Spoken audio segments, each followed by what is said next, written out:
we would begin, if we were standing in your physical shoes, by acknowledging that change must come. It cannot be otherwise.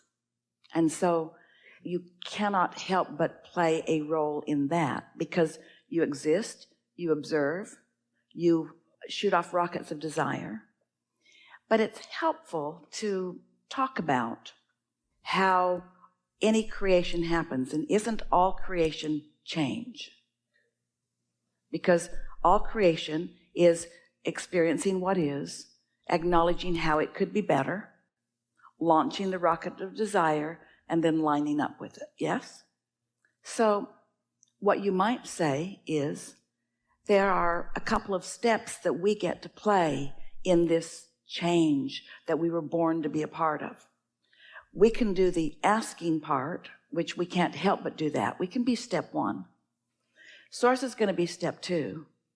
The vortex, the law of attraction, the cooperative components gathered. When you ask, it is given. Someone should write a book about that. So we're using your perspective and your words, we can be step one part of the change, where we focus, we really see the injustices, we launch strong rockets of desire because we expose ourselves to strong momentum of unwanted. And so we're part of the big rocket of desire where we not only want, but we demand something to be different.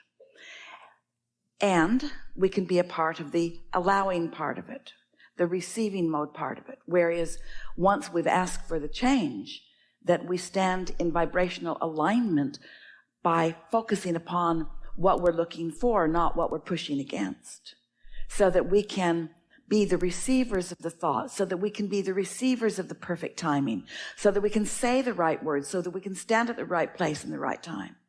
Because what so many young people, or not so young people, are translating this conversation to be is that we have to push hard against what we don't want. And of course, step one matters in the equation.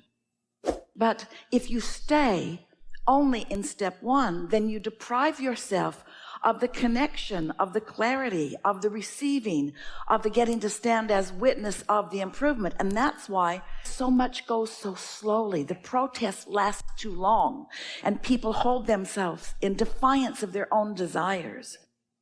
But you must teach to the clarity of your example.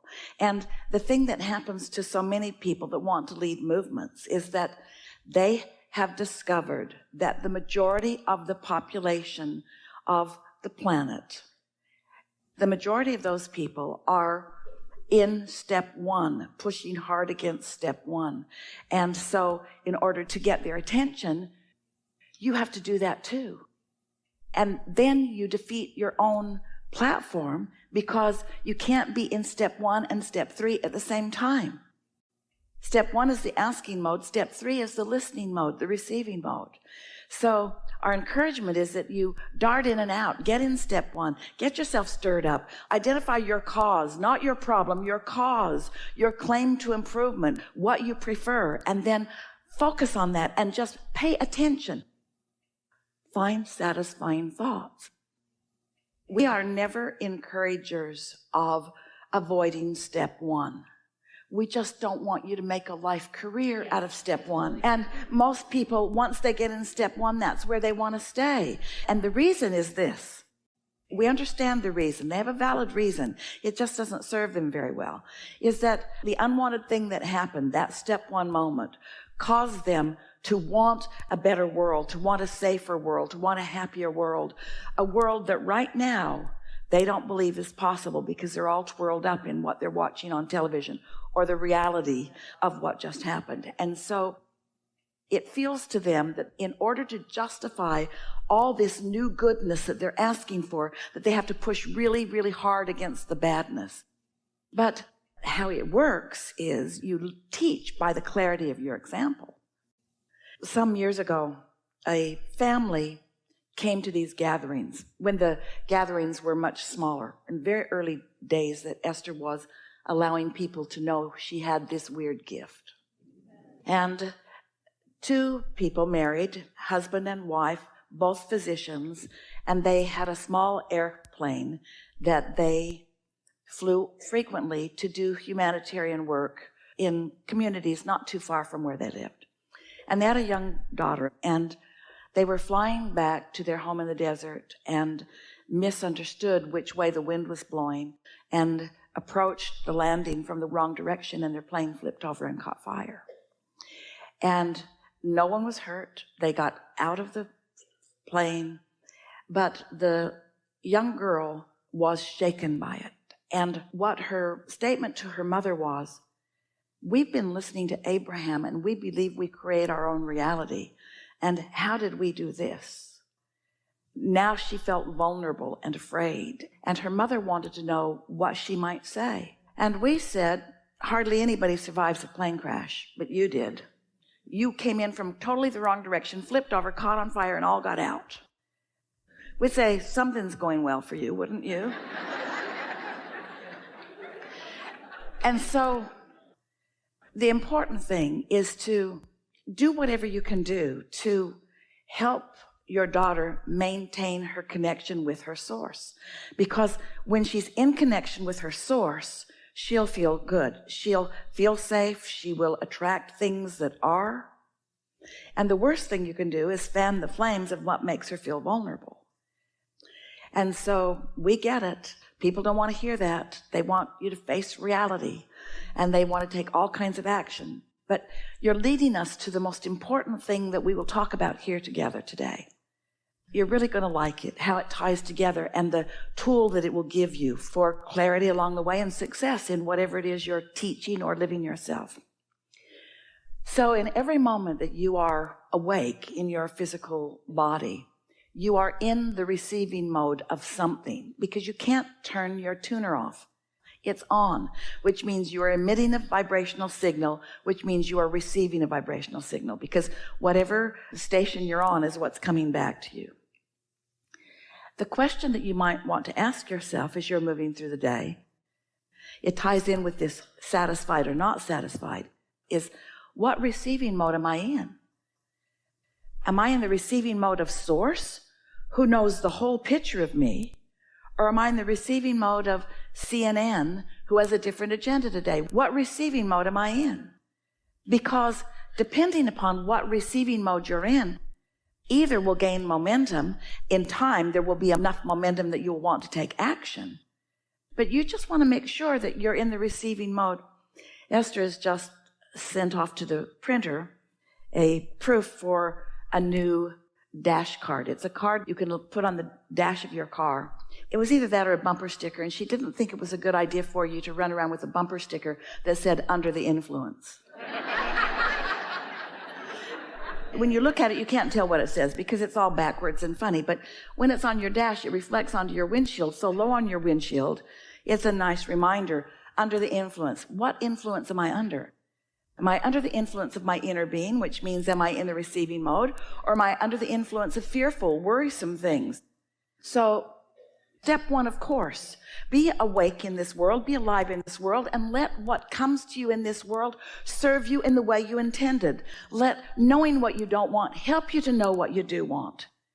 For example, when you're listening, when you're under the influence of Source, the eventual ideas that will flow to you will be ideas such as offering love as often as you can, and noticing in advance those who are feeling like fish out of water, and maybe doing something to soothe them before they feel so disenfranchised and misunderstood that they are actually in a place that as they're trying to move up the emotional scale, they move into revenge. You see what we're getting at? You might be one who rendezvous with someone who is on their way to that kind of an act, but instead they meet you bright and shiny and in love with life and not judging them the way others do, and seeing them through the eyes of Source and maybe saying the perfect thing at the perfect time. In other words, when you're under the influence of Source, you are part of the solution. When you are under the influence of something other than that, you're part of the problem. So you might just want to remind her that there's step one and there's step three, and which part does she want to predominantly be a part of. And of course, you're going to be part of step one. You can't see that without having that knee-jerk reaction and wanting things to be different. But you sure can give your attention to what you want to be different. If you're under the influence of what so many people are, you want to blame them. There's no place for understanding within you about how they even got there. And therefore, there's no moving forward in helping fewer people get there. Law of attraction says you get what you think about, whether you want it or not. And whatever you're thinking about is becoming more and more and more and more and more. Do you want to be part of the problem, or do you want to be part of the solution? You know, we talk about this stuff so much. And audiences hear and have their individual responses to what they hear here. And we know that as we speak universal truths, as we speak of the laws of the universe as we know them to be, that to those who are hearing it, it could just be another set of words that are just another set of words. We know we can talk to you about your source. We can talk to you about connection. We can talk to you about alignment. We can talk to you about empowerment. We can talk to you about the receptive mode. But until you've actually lived some life and know you want something, and then actually deliberately quieted your mind and stopped the negative chatter and allowed your vibration to rise, and you know you did because of the way you feel in your body, and then received an impulse or a thought that felt satisfying, felt delicious to you, and so you followed it because we had this discussion, and then you witnessed the result of that, and then you know, because words don't teach. So you have to live it yourself. You have to be joyful in this world that could be scary. You have to feel secure in a world that could feel tentative. You have to demonstrate your own connection before you even have an opportunity at all to awaken it. This movement that is afoot, we applaud it because we think it's wonderful that they are saying we want something different than we've got. But to act like adults that are just now pushing against this isn't going to get them to where they want to be. They want to live in a safe world, but you know where that safe world is? It's the satisfaction that you feel between wanting a safe world and having thoughts about one. That's where it is. And practicing that until your momentum is so strong that the universe cannot yield to you anything other than that. When you stood before Jesus, dripping your illness, he saw not your illness, he knew your wellness, and he knew it so unequivocally that while you were in his gaze, your illness could not abide in his vibration. And then he said, don't go home and talk about that. He said, go forth and tell no one.